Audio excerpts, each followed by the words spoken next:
Friends, now I am starting the topic, this resolution of vectors of chapter 4, motion in a plane, and this is my episode number 2, and the topic is resolution of vectors, and it is convenient to resolve a general vector along the axis of the rectangular coordinate system using vector of unit magnitude, that is unit vector, and the unit vectors along x, y and z axis. Suppose the unit vector along x, y and z axis of a rectangular coordinate system are denoted by I cap, j cap and k cap. So these are the unit vector. This is the unit vector along x-axis, this is the unit vector along y-axis, and this is the unit vector along z-axis. And the unit vectors, the modulus of unit vector, modulus of I cap is equal to modulus of j cap is equal to modulus of k cap is equal to 1. And these unit vectors are perpendicular to each other, because the axes are x, y, z axis are perpendicular to x, y and z, x, y and z. These axes are perpendicular to each other. I is along x axis, j is along y axis and k is along z axis. Since we are dealing with motion in the 2 dimensions, so we require only 2 units vectors, that is I and j. And suppose a vector A, as shown in the figure, this vector A is denoted by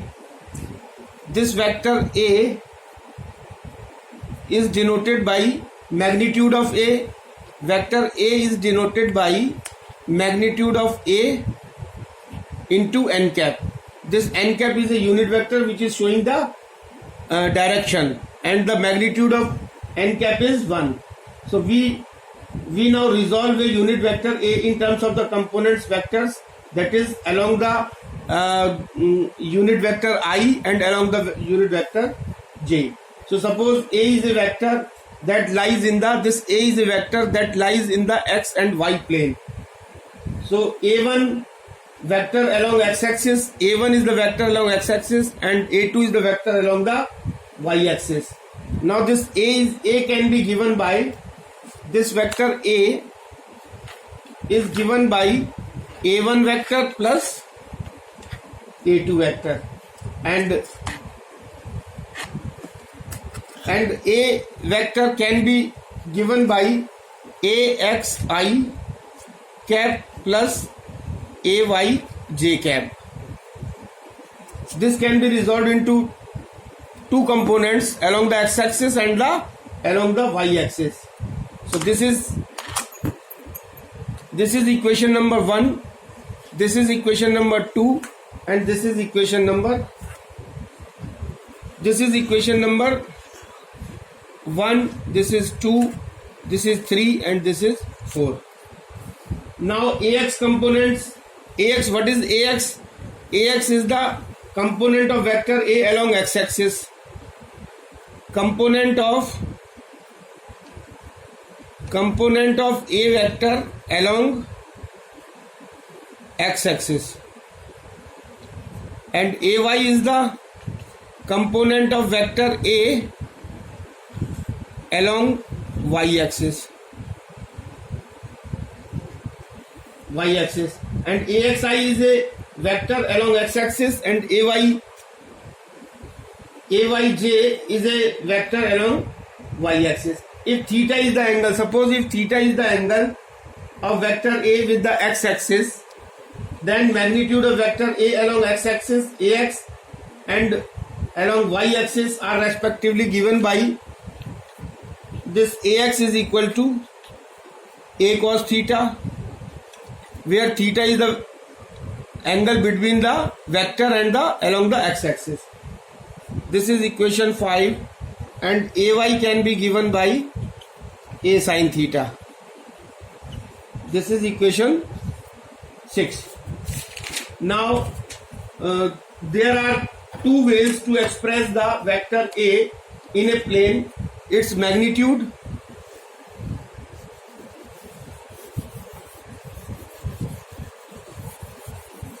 there are two ways to explain the vector. There are two ways to explain the vector in its magnitude A and the direction of it, direction theta. It makes with angle x-axis. So its component of ax and ay.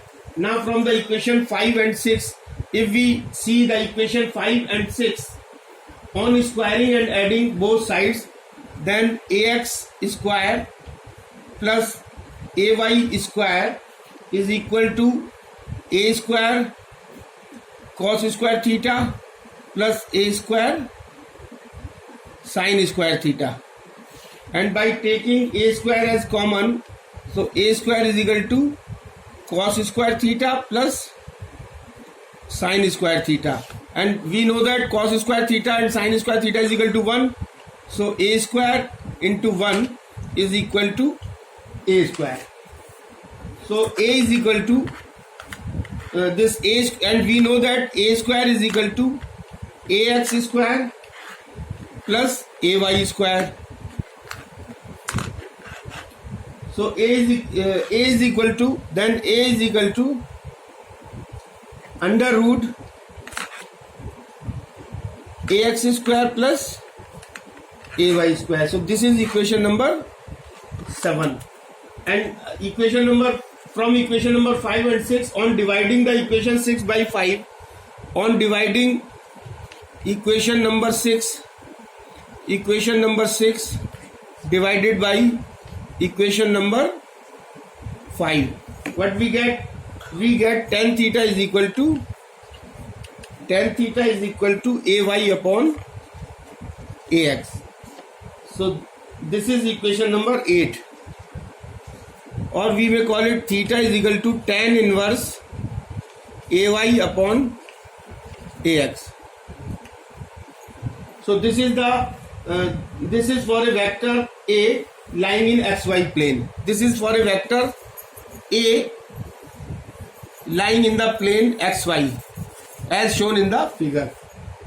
Now again, if vector A is lying in the 3-dimensional, if a vector is lying in 3-dimensional, then what will happen? This is x, y and z axis, x axis, y axis and z axis. Then what will happen? This a is equal to ax is equal to a cos alpha, ay is equal to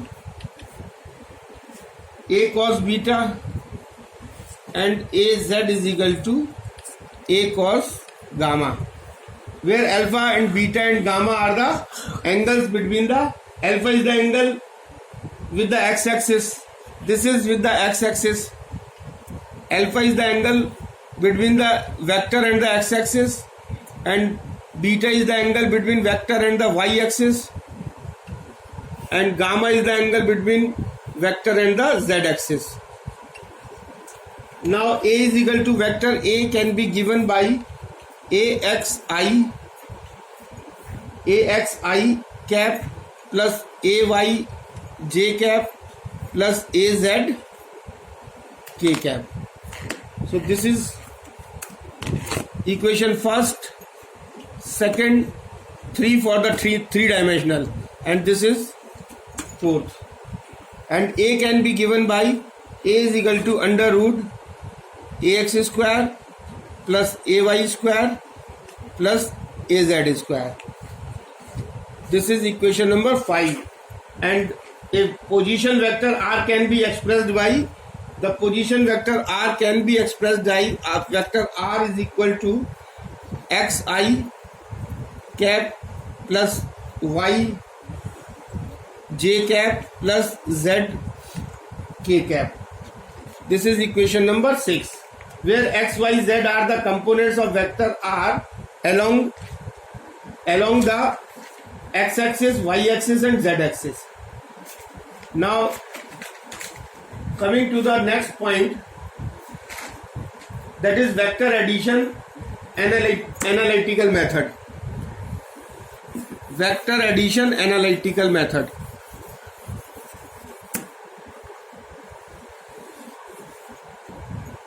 So vector addition analytical method. Vector addition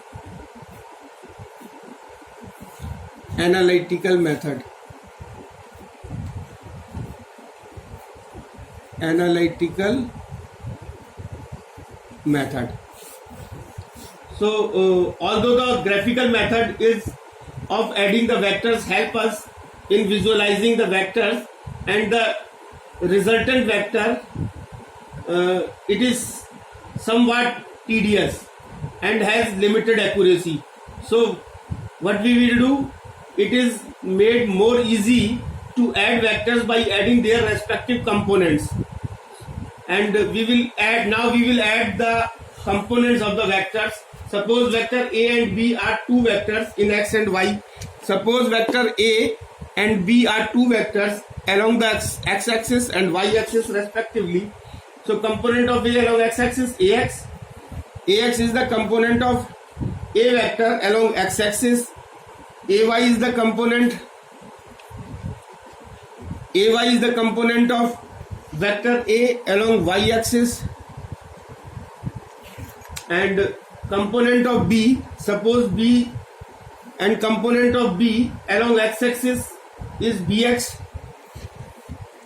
BX is the component of vector B along x-axis, and BY is the component of vector B along y-axis.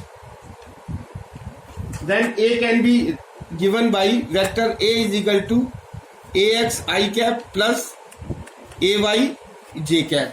So this is equation first, and B vector can be given by BX I cap plus BY j cap. This is equation 2. Now the resultant R can be given by the resultant R. Resultant of vector A and B. R is the resultant vector of A and B. This R can be given by vector A plus vector B, and R is equal to, when we add this will come out AX plus BX I cap plus AY plus BY j cap. This will come out when we put the value of A from equation first and the value of B from equation 2. Then we will get this resultant vector R as this, and this is the equation number 3. So since R is equal to, and R can be given by, R is equal to RXI plus RYJ. Then on combining the equation, this is equation 4. On combining this equation number 3 and 4, so from equation 3 and equation 4, what we will get, this Rx is equal to, then when we will combine these, Rx is equal to AX plus BX, and Ry is equal to AY plus BY. So these can be given as equation number 5. So thus each component of the resultant vector R, this shows that each component of the resultant vector R is the sum of the corresponding component of A and B. Now coming to the next point, in case of 3 dimensions, what will happen? This can be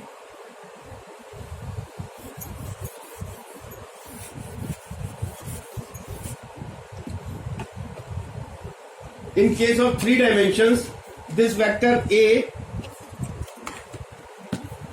in case of 3 dimensions, vector A can be given by AX I cap plus AY j cap plus BY k cap. Similarly, vector B is equal to vector C is equal to BX I cap plus by j cap plus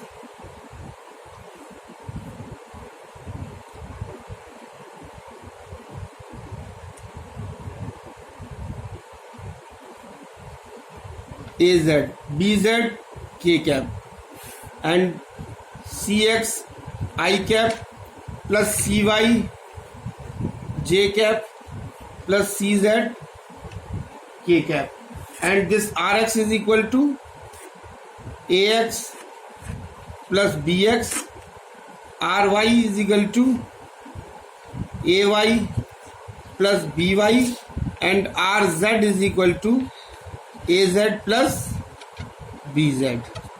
So these are the three equations of vector additions.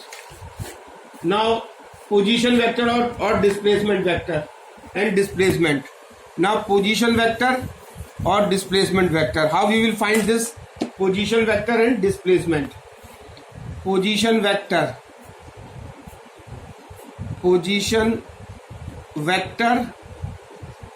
and displacement.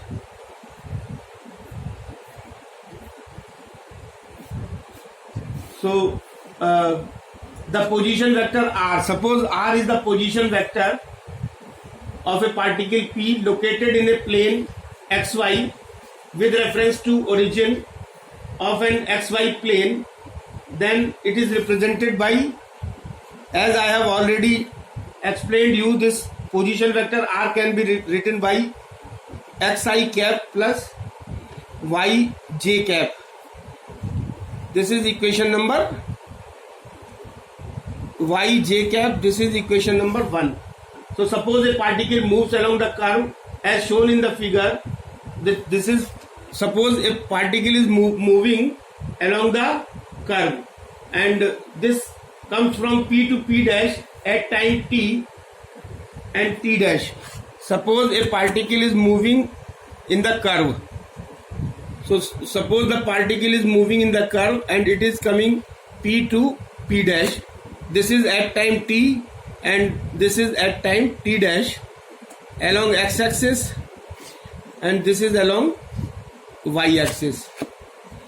This is time and this is displacement.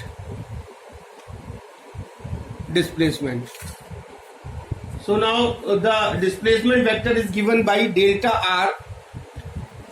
Delta r can be given by, and this is the origin O. So this is the origin, OP dash minus OP is equal to vector r dash. This is the position vector of particle at P, r, and the position vector of particle at P dash is r dash. So delta r dash is equal to OP dash minus OP is equal to r dash minus r. This is equation number 2, where r vector is the position vector of particle P. This r is the position vector of particle at position P, and r dash is the position vector of particle at P dash, and delta r is equal to delta r now can be written as xi cap plus yj cap minus xi cap plus yj cap, and delta r is equal to delta r dash can be written as, this delta r can be written as x dash I y dash j xi or y. Delta r dash is equal to x dash minus x I cap plus y dash minus y j cap, or delta r is equal to delta x I cap delta r is equal to delta x I cap and delta y j cap. So this is equation number 3. So now coming to the velocity, this is the displacement vector, and now if we are coming to the velocity, this is velocity.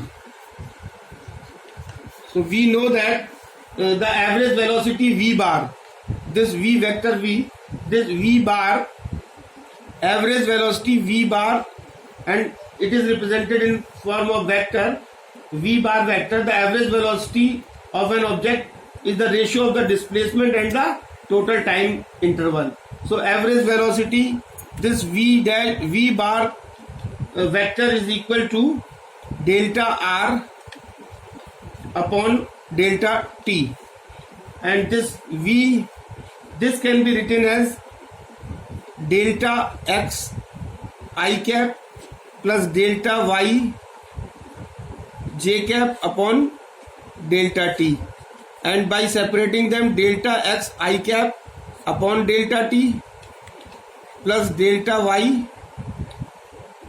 j cap upon delta t, and this will be equal to vx bar I plus vy bar j. This is equation number 4. Now the direction of the average velocity is the same as that of the displacement vector. The direction of the velocity is the same as the direction of the displacement vector. Now instantaneous velocity, instantaneous velocity. So what is instantaneous velocity? Instantaneous velocity is given by the limiting value of the average velocity as the time t approaches to 0 or t tends to 0. So instantaneous velocity can be given by v vector is equal to limit delta t tends to 0, and this is delta r upon delta t is equal to dr upon dt. So this is equation number 5. Therefore the direction of the velocity at any point on the path of an object is the tangential to the path at that point and is in the direction of the motion. Now resolve these instantaneous velocity in the two components. So v is equal to dr upon dt, and v can be written as limit delta t tends to 0, delta r upon delta t